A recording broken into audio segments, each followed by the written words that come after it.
ರಾಜಕಾರಣದಲ್ಲಿ ತಮಗೆಲ್ಲರಿಗೂ ಗೊತ್ತು, ಬಹಳಷ್ಟು ಕ್ವಶನ್ಗಳು ಕೇಳ್ತೀರಾ, ಬಹಳಷ್ಟು ನಾವು ಯಾವ ರೀತಿ ಆನ್ಸರ್ ಕೊಡ್ಬೇಕು, ಯಾಕಂದ್ರೆ ನಾವು ಕರಗತ ಆಗಿದ್ದೀವಿ. ಕಳೆದ 28 ವರ್ಷದಿಂದ ರಾಜಕಾರಣದಲ್ಲಿ ಇದ್ದೀನಿ. ಸೊ ಯಾವ ರೀತಿ ಆನ್ಸರ್ ಕೊಡ್ಬೇಕು, ಯಾವ ಕ್ವಶನ್ಗೆ ನೀವು ಯಾವ ರೀತಿ ಸ್ಪಿನ್ ಬಾಲು, ನಿಮ್ ಗುಗ್ಲಿ ಬಾಲು, ನಾವು ಹಿಟ್ ಔಟ್ ಮಾತ್ರ ಯಾವತ್ತೂ ಆಗಿಲ್ಲ ಇಲ್ಲಿವರೆಗೆ.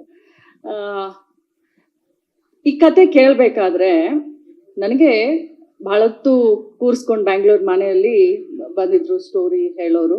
ಸುಮಾರು ಹೊತ್ತು ಕೂತ್ಕೊಂಡು ಎಲ್ಲ ಕೇಳಿದ್ವಿ. ಬಹಳ ಒಳ್ಳೆ ಒಂದು ಮೆಸೇಜ್ನು ಇದೆ.